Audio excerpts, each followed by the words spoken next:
Good day, I'm iPesinpapa. Welcome to Campus Chronicles, where we bring you information on how to help your school life if you want to be helped. And here in Campus Chronicles, we bring in professionals, celebrities, we bring in people who have actually gone through this school phase, so they are going to give you some of the experiences, what worked for them, what didn't work, their mistakes and all these things, so that you can learn from them. You don't need to make all those mistakes by yourself, right? So you can look at these people where they made their mistakes and learn from it. And today we are here with a wonderful person. Her name is Mrs. Ethel Fadoju. She is a prolific writer. She's a family coach, a prolific writer, and a teens and youth mentor.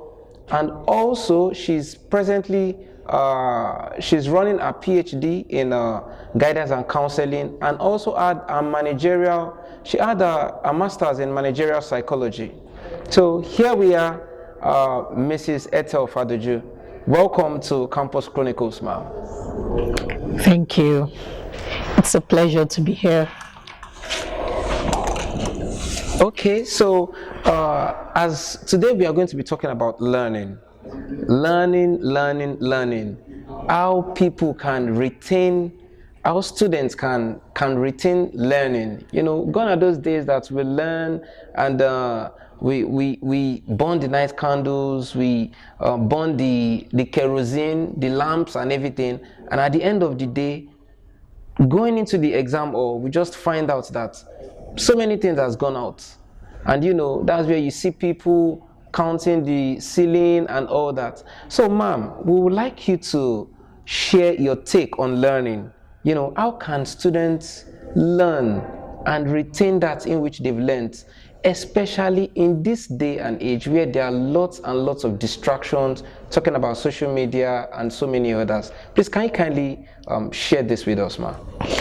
Yes, thank you so much for this privilege to speak to young people out there. This is something I really, really love doing. Okay, so it's a great pleasure for me. Learning is such a multifaceted, complex concept. And so many researchers have studied learning, trying to find out how do learners learn, how are they able to retain knowledge or skill and be able to apply it when it is necessary.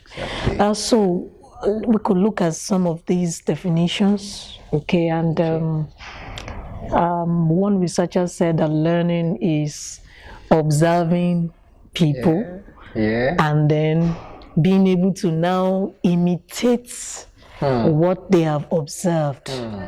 You understand? Another researcher said, learning is relatively a permanent change in behavior. That is to say, the person has changed his behavior or attitude through experience. So if a child, for instance, puts his finger in fire and the finger gets burnt, then that's an experience. Yes. And because of that experience, the child doesn't put his hand there again. Then they say learning has occurred. Yes. But then, all these definitions, there's one that really, really resonates with me in particular, and that's the definition given by Omrod in 2012. Okay. Omrod said that learning is the process. So watch that, it's a process. The process of acquiring, retaining, and applying. Acquiring, retaining, and applying knowledge or skill or behavior when necessary. So to me, it means that if you have acquired knowledge or skill, or as the case may be, but you are not able to retain it, then learning Has not taken place. Is yet to.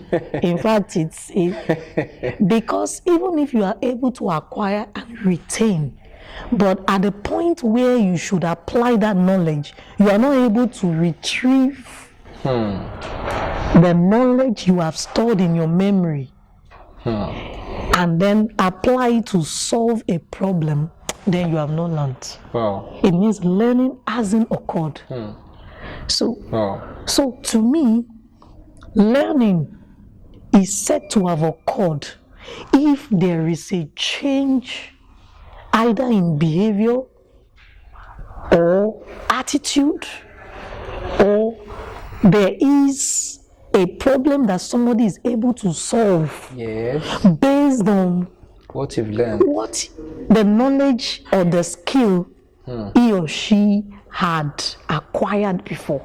Then you can say learning has occurred. So back to your question, you talked about people getting into the exam hall and they begin to count ceilings and it's like, oh, what's going on here? I can't even remember anything. It's not that they did not read. They did read. They did read. They did read. In fact, while reading, they were trying to recall it, and they were, giving themselves questions, and they were answering it. But immediately they get into the exam hall, they just seem to forget it. Then when they come out, then those things will come. I don't want to say village people. Most of the time, there are many factors, okay? I'm just going to mention some of them. Okay. Some of the factors that could be responsible for students not being able to retrieve knowledge is the fact that in the first place, that knowledge was not properly stored in their memory. Like cramming? Most of them just crammed. It was not properly stored. And what was not properly stored will be difficult for you to retrieve at the point where you need to retrieve it. True. Okay. True. And other factors could be fear. When you get into the exam hall and you're so tensed up, some people will get to exam hall probably 15 minutes past the time they ought to get there, and so they are all tensed up. They are not able to settle down, to be able to put down what they have stored. And then there's something we call decay theory. Okay. That decay theory tells us that memory fades over time. Okay. Memory fades over time. Okay, except if there is a reinforcement. Okay. So that's why you see some teachers in schools, when they see any student doing very well in a class, even if it's just, give him a round of applause, that's a form of that's a reinforcer. That's, or giving the child a prize on prize giving day is a reinforcer. But now you don't have to wait until your teacher in school reinforces you. You can reinforce yourself. Okay. How? You can, I think I've done well. I think I've read well. I think I'm going to be able to pour all these things out. So how do I reinforce myself? You can just go out there, get yourself something. Get myself a pizza. Just get yourself. You don't even need to spend so much. But that act of you having to get yourself something, celebrate yourself, is something that is going to make you remember what you have learned. So reinforcers are always very good. Even if it's just standing before the mirror and talking to yourself. Man, you did well. You learned well. You did this well. Okay. And then, like for me, I learn on paper. On paper. I learn on paper. Okay, I was actually coming to that you must share with us how you actually retain your knowledge and all that. How do you study that back then in school that really worked? In fact, the first step is to understand my learning style. Okay. Because people are different. And the way people learn, when I mean learn, back to my first definition, the way people acquire knowledge, retain the knowledge, and then be now able to apply it differ one from the other. So I looked at myself and I come to know that I'm somebody that learn more on paper. When I have read, I will now, you see me with a pen and a book, whatever I've read, I begin to write it down. Another thing I do is I do a lot of muttering of words. I talk. So you hardly find me in the library, because library is a quiet place where everybody comes to read and nobody can talk. Wow. So, and I know my own kind of learning. I need to mutter words to myself. I need to talk to myself. So I barely read in the library. Wow. So why am I able to do that? I understand myself. I barely attend tutorials because the rate at which I assimilate is very fast. I assimilate very fast. I can begin reading for an exam 3 hours to the exam, and I tell you I'll come out with distinction. Wow. Yeah. So I don't go with my own friends and say, oh, all my friends are attending tutorial, or my friends are going to the library, let's all go there and go and read. If I do that, I'm planning to fail. Because by the time the tutorial and a student calls the teacher back and says, please explain this, that time I've gone very far. I've already picked what the teacher is already saying. So I tried that my first year in university. I stood up and I left that tutorial class. My colleagues were like, why? This course, people normally fail it. You know you're going, where are you going? And I told them, I understand my learning style. So I went back home, I slept. Now woke up the following morning because I read better during the day. In a quiet environment where I can mutter words to myself, where I can write. And then I do a lot of relating what I have read to real life issues. That's key. Real life issues. Look, 4 years, 5 years, 10 years to come, I can still recall what I've read and pour it out to you. Why? Because I did not cram it. I was able to relay it to real life issues. For instance, talking about measurements, measurement has to do with assigning figures or assigning numbers to objects or variables, following a specific rule. So when I learned about measurement, I began to visualize it. Oh, okay. So if, for instance, I want to count the number of cars that pass through this place. Let's say you want to cook. I want to cook. It means, okay, I want to assign numbers to, I take a measurement of the flour and then assign number, okay, in centimeter, okay. So with that, in the next 20 years, you ask me what is measurement, and I'll be able to give it to you. So those were my learning styles. And of course, I did a lot of self-celebration, should I put it that way? Yeah. I speak a lot to myself. I'm like, hey, Ethel, you have the mind of Christ. Well, I'm a believer. It's good. So it's good. I'm a believer too. I remind myself of the potentials that are inside of me. I tell myself, look, you are from above, and he that's from above is above all. I tell myself, there is no question you cannot answer. I remember people like King Solomon, where people came from everywhere, and somebody like Queen of Sheba came with a lot of questions. hard questions, not just questions. She came with hard questions and was able to answer them. So I began to tell myself a lot of truth. After telling myself that, look, I could even cross my leg and write that exam. Yeah, I've written my exam in like a bush path, alone. Sit down there, write your exam. I said, thank you.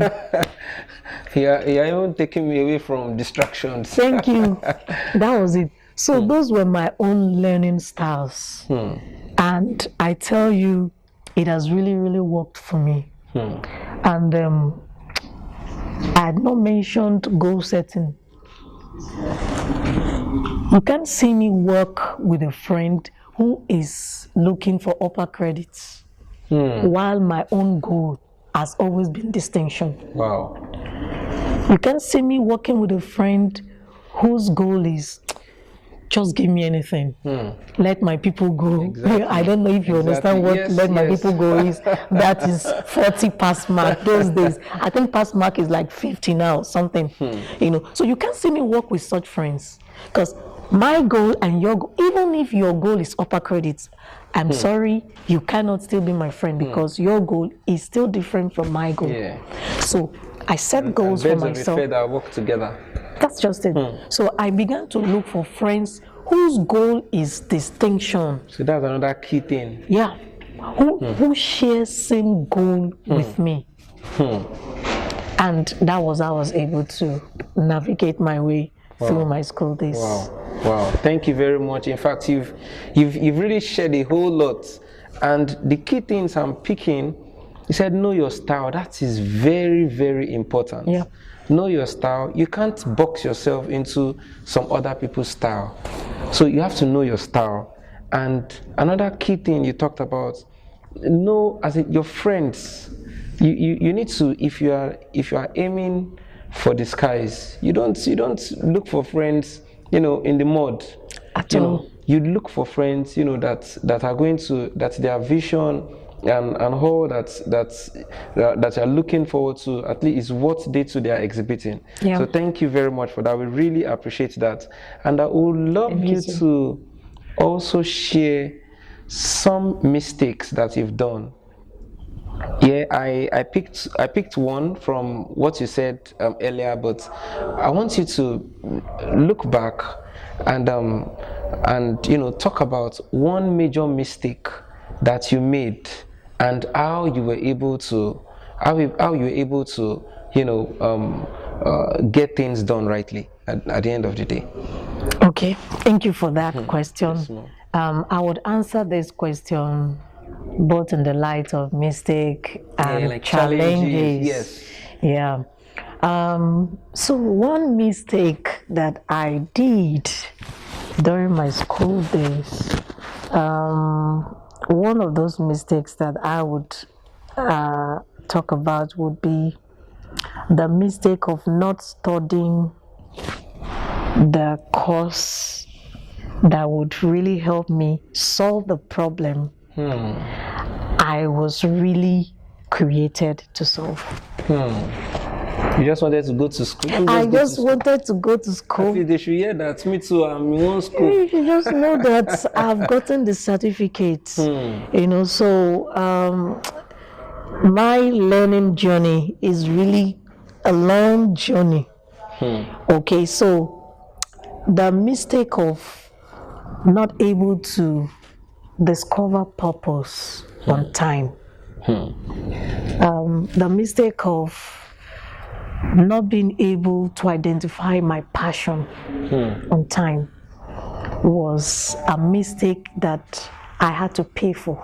What you want to know, you pay for it. Ignorance is no excuse. No. But if you happen to be ignorant at any point in time, believe you me, you will pay for it. So that was one mistake that I wish I never did. Okay, but then thank God that everything worked out, and today I can say, yeah, I have finally found or discovered purpose. Yeah. I know what I what I'm created to solve. Yeah. Okay, and that purpose has actually fueled my passion. And passion has also fueled my pursuit. And I've been able to come up productive in what I'm doing. Wow. And then when you talk about challenges, I faced a lot of challenges. One of such challenges, I would say, was the fact that I did not have support system. What's my definition for support system? I did not have counselors around me who could counsel me, guide me towards being able to identify my passion early enough. If I had counselors that I had much more later in life, I don't think I would have gone through so many years of trying to get my feet, So that was a challenge for me. Another challenge was financial struggles. I lost my dad when I was in SS2. Wow. And my dad was the breadwinner. Oh. I don't know if we still have anything called breadwinner. But my dad was the breadwinner. We were 7 in number, or we are 7, because all 7 of us are still alive. And you can imagine, if you climb a staircase, you are expected to come down the staircase one after the other. But for us, it wasn't so. It was like somebody falling from the apex of life down to the floor. Wow. I'm not from a poor home. My father was a very well-to-do man, but then he wasn't very keen about his wife also doing something that would also bring food on the table. Which is something that this generation are not taking lightly at all. Oh my God. The husband and the wife are into it. But then not at the detriment of the well-being of the children. Very true. So this man, my father, became very ill, terribly ill. Okay, and so after spending so much until he himself was spent, he still died. And when he died, it was like falling from the apex of it all and crash landing. So life became so unbearable, difficult. I had to go into teaching immediately I finished secondary school. So it wasn't easy at all. At the end of it all, after going through the polytechnic, time may not permit me to start talking all that. But by the time I finally went to university, I had to pay my way through. So financial struggles, I have to get textbooks, I have to pay for myself. And then on Saturdays, I was going from Ikorodu to Unilag, where I schooled. So you can imagine the stress, the wear and tear of the body. And despite all that, you still had to learn. Oh yes. Because if I had to learn. I'm still coming to that. I'm still coming to why I was able to actually learn. Especially much more after all this period when I began coming across people that could counsel me, that could guide me aright. It became easier for me to learn. Why? Because I had already discovered purpose. True. I had discovered my passion. I was already able to fuel this passion by pursuing my goal. I had identified a problem in the community, a problem in the society that I wanted to solve. That is what we are all about. Yeah. That's what we human beings are. That is the primary reason why you should go to school. You go That's to why school education to will be scam. you go to this scam. You go to school to learn when you have already found or discovered the problem you want to solve.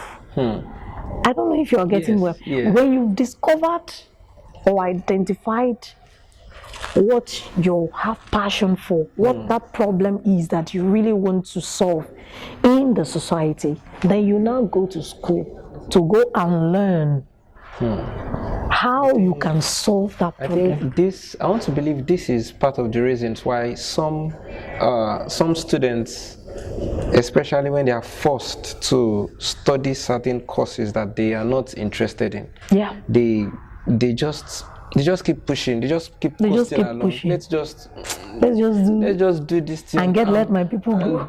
Dash and donate the certificate back to the person that forced me to go and study this thing. Yeah, we've heard of stories like that. So that means if you are not passionate about something, there's every possibility that you wouldn't want to learn about it. You wouldn't be able to retain the knowledge even when you've acquired it. And so it becomes difficult for you to be able to apply that knowledge when it is necessary. So that means it's a wasted school fees of 4 to 7 years. Wasted. Wow. Thanks so much. In fact, this is really a wonderful one, and I'm not surprised, because I'm not surprised these words of wisdom are actually coming from me, because you've been in this. You're a family coach. You know, God is helping you to help families, relationships, even teens, children, and all. And it's a good one having Madam Ethel Fadoju today. Okay, viewers, so here it is. Thank you for joining us for this wonderful experience, because I'm going to call it an experience, being with a wonderful family coach. You know, she's a behavioral psychologist, and she's also doing a PhD in guidance and counseling. So you know that this is not just anybody who does not know about what she's saying. She knows her onions, and so we are glad having you join us for this episode. And you can stay tuned, you can subscribe, you can like our posts, you can share to people, to students, because this is not for everyone. It's for students, the students who are in your family, who you love, who you want to excel. You can just share to them. They should have an experience. They should learn on how to retain knowledge. It's not just about acquiring it, but how to retain it and how to be able to apply it to life situations. Because why are we going to school if not to learn? And learning is something that happens from womb to tomb, So, and one thing again that we talked about, that she said, to education will be scam. So please learn. And it's not just about the going to school. There are so many other things too that you can learn. You can take courses, you can do all other stuff. Thank you very much, and stay tuned for the next episode. Bye.